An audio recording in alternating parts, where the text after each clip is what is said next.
Good morning, gamers. Welcome back to Gattsy on Goosebumps, the only show in which I review every single Goosebumps book from R.L. Stine's original series. Today we're looking at Goosebumps number 52, How I Learned to Fly. I think this is a really imaginative cover. Got the protagonist flying over, I assume that's the Golden Gate Bridge. But I love, this is why Tim Jacobus is really good. There's nothing inherently scary about that. So he's added really evil expressions to like the seagulls. Tagline is, it's a bird, it's a plane, it's a kid. That doesn't sound right. We'll have to find out why. He's got his head in the clouds. For real. Wilson Schlamey loves to make Jack Johnson feel like a total loser. And Jack's had it. And that's how he ended up down at the beach, in a creepy old abandoned house, in the dark, trying to hide from Wilson. But everything's about to change. Because Jack just dug up the coolest book. It's called Flying Lessons. It tells how humans can learn to fly. Poor Jack. He wanted to get back at Wilson. But now that Jack's learned how to fly, things down on Earth are getting really scary. So the crux of this book is the character of Jack and his rivalry with Wilson. This kid always has to one-up him and succeeds very well. Wilson's really cool, really well liked. Jack isn't unpopular, he's not like a nerd, but Wilson just beats him in everything, you know. Mostly they fight over the affections of this girl called Mia. Jack also really likes drawing superheroes and creating superheroes, that's sort of his thing. Jack gets Mia a CD of her favorite band, Purple Rose. Yeah, it wouldn't be Purple Heart, that's the name of a military decoration. Purple Rose. And Mia's like, oh my god, this is so sweet, it's my favorite band. And then Wilson's present to her is tickets to the Purple Rose concert. And Jack just loses it. He's like, God fucking damn it. He actually says that in a children's book. It's amazing. He says, God fucking damn it.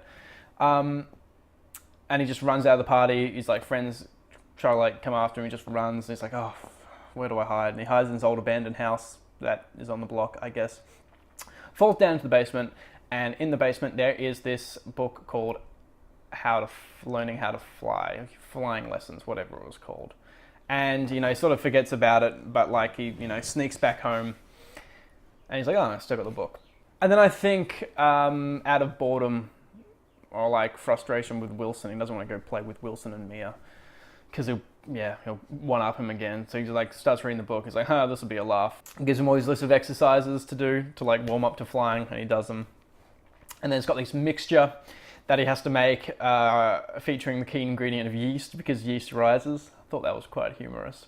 Mixes it together. I don't think he really believes it's going to happen. And then there's like an envelope in the book, which is like the secret ingredient, like blue powder. He pours that in, mixes it all together. And then his dog Morty accidentally eats some. Not accidentally, he's a dog, he just eats some.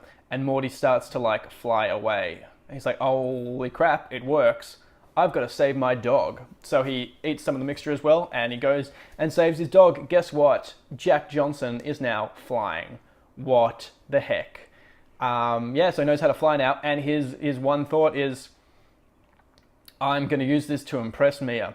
So he does that one day. Mia and Wilson are there, and he's like, hey, Wilson, let's have a race, bro. And Wilson's like, well, you're going to lose, but all right.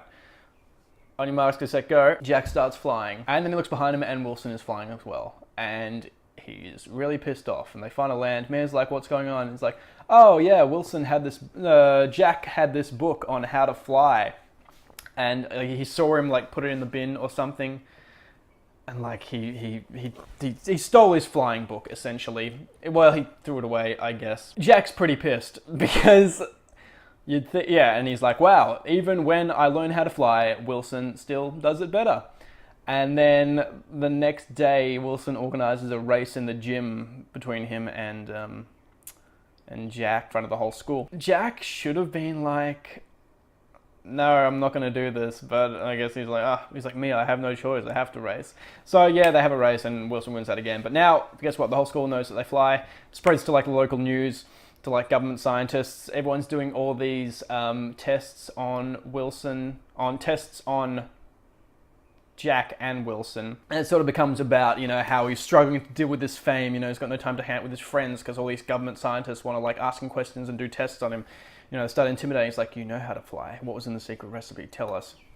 It gets pretty freaky. He has to start wearing a costume as part of like self-promotion. He doesn't really want to. That's a bit of a fun irony there. He used to design all these superheroes. Now he is his own superhero. He doesn't like it.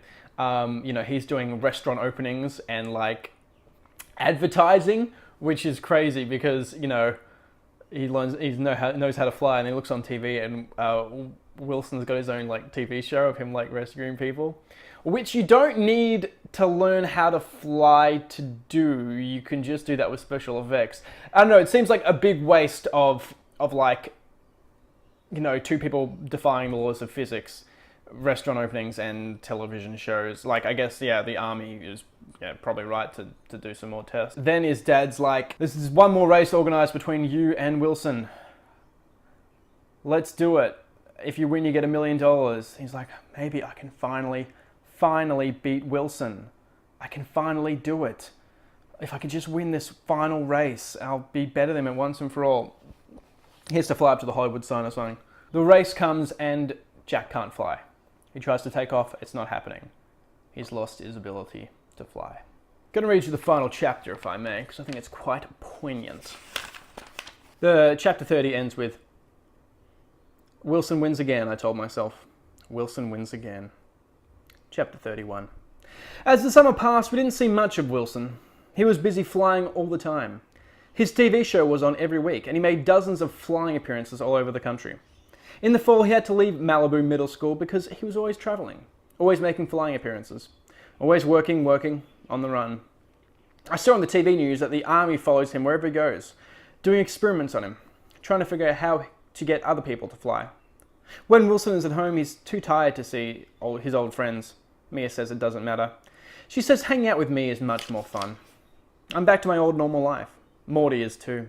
He finally came out of his doghouse, and he doesn't fly off the ground anymore, not since I tied a 2-pound dog tag to his collar.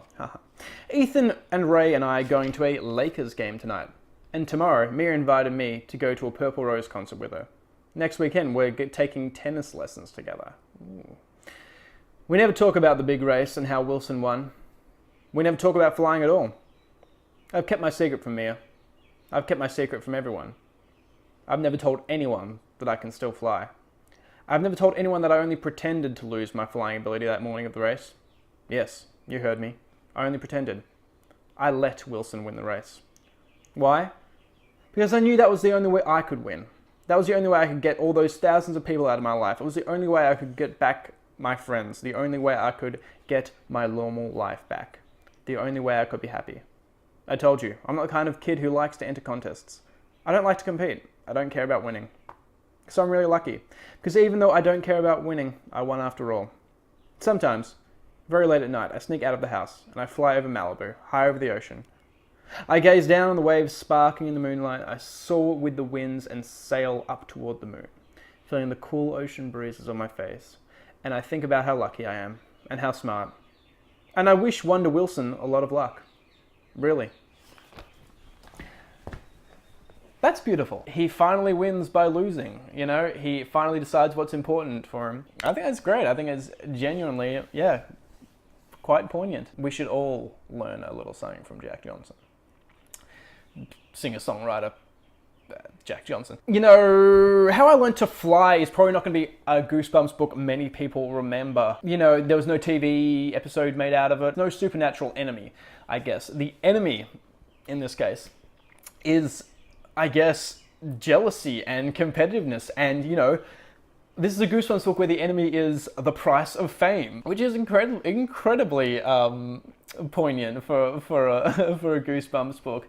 For that reason, I think this is genuinely one of my favorite Goosebumps book, and I would recommend it very, very highly. On another personal note, you know, I said this isn't a well-known Goosebumps book, but I remember this copy here is actually the first Goosebumps book I ever had in my collection.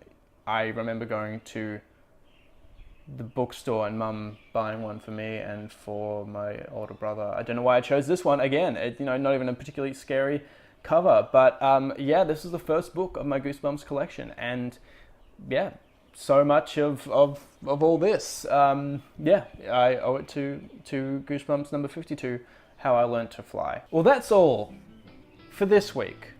Please join me next time, in which I discuss Goosebumps number 53, Chicken Chicken, featuring a very special co-host with the most ghost. But in the meantime though, remember, fame is fleeting, flying is forever.